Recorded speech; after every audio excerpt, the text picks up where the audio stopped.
के कई प्रधान, उप प्रधान, बीडीसी, बहुत सारे सैकड़ों साथियों के साथ आज उन्होंने न केवल समर्थन दिया बल्कि समाजवादी पार्टी की सदस्यता भी ग्रहण की है। तो मैं पार्टी के अपने सभी सम्मानित पदाधिकारियों की ओर से, साथी श्री राम जी और उनके साथी जितने भी आए हैं, सभी का मैं समाजवादी पार्टी में स्वागत करता हूँ और अभिनंदन करता हूँ। और मुझे खुशी है कि चुनाव के और संघर्ष की इस बेला में आदरणीय अखिलेश यादव जी की नीतियों से प्रभावित होकर, समाजवादियों के कामों से प्रभावित होकर आज हमारे साथियों ने जो पार्टी ज्वाइन की उसके लिए मैं धन्यवाद देता हूं। और इन सभी साथियों के आने से मैं समझता हूं पूरे लोकसभा ही नहीं बल्कि बगल की लोकसभा आजमगढ़ तक, तो लालगंज तक भी इन साथियों के आने का असर पड़ेगा, क्योंकि इनका संपर्क, इनका संबंध, इनका नेटवर्क पूरे जनपद के अंदर है। चौथे चरण का चुनाव आज हो रहा है सर, इंडिया गठबंधन के संभावनाएं हैं और 4 जून का इंतजार करिए। वो परिणाम आने जा रहे हैं जिसकी कल्पना हम में से, आप में से किसी ने नहीं की होगी। इतने शानदार परिणाम इंडिया गठबंधन के पक्ष में आने जा रहे हैं। लगातार 2 महीने के बाद पीएम मोदी की दूसरी रैली आजमगढ़ में लगने जा रही है, किस तरह से देख रहे हैं? अब देखिए, प्रधानमंत्री हैं, वो एक पार्टी के लीडर हैं या स्टार प्रचारक हैं, आ सकते हैं, आएँ। हालांकि उनके आने से कोई बड़ा असर नहीं पड़ने जा रहा, क्योंकि आजमगढ़ के लोगों को पता है उन्होंने कुछ नहीं किया। हालांकि प्रधानमंत्री जी आएंगे तो शायद शर्मिंदा होंगे, जिस चीज़ का उनसे झूठ बोल के शायद उद्घाटन कराया गया। मैं तो समझता हूँ प्रधानमंत्री के स्तर पर इतनी बड़ी गलती नहीं करनी चाहिए। कहीं ना कहीं झूठ जरूर बोला होगा उनके नीचे के अधिकारियों ने या नेताओं ने। एक कमरे का उद्घाटन उनसे कराया था आज से 1.5-2 महीने पहले, और 33 दिन के अंदर वो कमरे में भी आग लग गई। अभी वो कमरा नहीं चल रहा है। सोचो प्रधानमंत्री जी की क्या साख बची आजमगढ़ के अंदर। से आना चाहते हैं वो अपनी पार्टी के प्रचार में आए, लेकिन आजमगढ़ को दिया क्या, ये सवाल आजमगढ़ के लोगों के दिलों में है। आजमगढ़ के लोग बर्दाश्त नहीं करेंगे कि जो प्रधानमंत्री जी का जो रास्ता जा रहा है संविधान खत्म करने का, उसको आजमगढ़ के लोग स्वीकार नहीं करेंगे।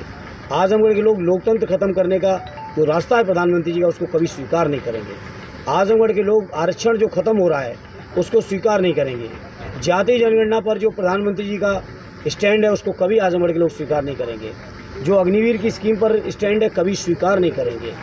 जो रोजगार के मामले पर, महंगाई के मामले पर, सरकारी कर्मचारियों की पुरानी पेंशन के मामले पर जो भारतीय जनता पार्टी और प्रधानमंत्री जी का जो स्टैंड है, आजमगढ़ के लोग नकार चुके हैं। विधानसभा में भी नकारे हैं और लोकसभा में और ज़्यादा वोटों से नकारने जा रहे हैं। पिछले चुनाव में सर 1 रैली होती थी, इस बार इस चुनाव में 2 रैली हो रही है, एक दूसरी रैली। जवाब बीजेपी के लोग देंगे, शायद ज़्यादा घबरा गए, लेकिन अब कितनी भी रैलियाँ करें, अब भारतीय जनता पार्टी की स्थिति उसी बॉलर की तरह हो गई है। जिस बॉलर की पिटाई जब होने लगती है, गेंद पिटने लगती है, तो कहीं नो बॉल, कहीं वाइट बॉल, कहीं बाउंसर बॉल, कभी इधर कभी उधर। अब बीजेपी के लोग कुछ भी करें, अब जनता को यकीन बीजेपी पे नहीं रहा। जनता ने बीजेपी पे बहुत भरोसा किया। प्रधानमंत्री जी की बात को लोगों ने ये मान लिया था कि शायद ये कह रहे हैं तो जरूर पूरा करेंगे। चाहे भ्रष्टाचार का सवाल हो, चाहे महंगाई का सवाल हो, रोजगार का सवाल हो, किसानों का सवाल हो, अर्थव्यवस्था का सवाल हो, हर मुद्दे पर बीजेपी ने फेल किया। जो लोग डंका बजा रहे थे भ्रष्टाचार के खिलाफ लड़ाई लड़ने के लिए, जो कह रहे थे कि खाऊंगा ना खाने दूंगा, अरे आपने तो लोगों की जान लेके खा लिया। गलत वैक्सीन लगा के उस वैक्सीन कंपनी से सैकड़ों करोड़ चंदा बीजेपी में लिया है। ईडी, सीबीआई और भाजपा के सरकार में बैठे लोग मनी ट्रेल की बात बहुत करते थे। अब बताओ इस मनी ट्रेल के बारे में क्या बात करोगे? जो वैक्सीन सरकार ने सुनियोजित तरीके से जबरदस्ती कई शर्तें लगवा के जो वैक्सीन लगवाई, उस वैक्सीन कंपनी से भी चंदा उठा लिया। बीजेपी के लोग भाषण देते थे कि हम लोग स्लॉटरिंग बंद करेंगे, स्लॉटर कंपनी से सबसे बड़ा चंदा बीजेपी उठा लिया। पाकिस्तान के नाम पे बहुत भाषण दिए, पाकिस्तानी कंपनियों से चंदा उठा रहे हैं। तो बीजेपी चंदाजीवी पार्टी बन चुकी है। चंदा देके बीजेपी से कुछ भी करा सकते हो। और सर कहा जा रहा है मैं आपकी बात से 100% सहमत हूँ। जनता ने बहुत भरोसा किया, 10 सालों तक किया। यूपी के परिप्रेक्ष्य में बात करो तो 4 चुनाव में 14, 17, 19 और 22 तक। लेकिन जब चारों चुनाव में जनता ने जाके देखा कि हम लोगों को ठगा गया है, तो आज जनता स्वयं खड़ी हो गई बीजेपी के खिलाफ। और विपक्ष का जो सबसे बेहतर और मजबूत और एकमात्र विकल्प है इंडिया गठबंधन, उस गठबंधन के साथ आज पूरे देश की जनता खड़ी है। इंडिया एलायंस की सवाल प्रधान संघ की तरफ से बहुत सारी चुनौतियां होती हैं, शासन स्तर से लेकर प्रशासनिक अमले को भी झेलना पड़ता है, तमाम चुनौतियां होती हैं। तो क्या आश्वासन देंगे तमाम प्रधानों को? आजमगढ़ बहुत मजबूत समाजवादी लोग हैं यहाँ पर। हमारे 10 विधायक हैं, हमारे पास 3 MLC हैं, 4 जून के बाद 2 सांसद और होंगे।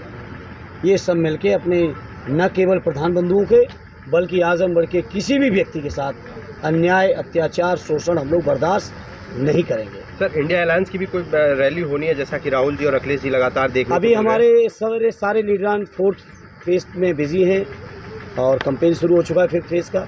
अपने 6ठे फेज से आने दीजिए, सब चीज़ें आएंगी। अभी इनको देखने दीजिए, इनके भी पत्ते खुलने दीजिए। प्रधानमंत्री और कितनी बार आते हैं आएँ।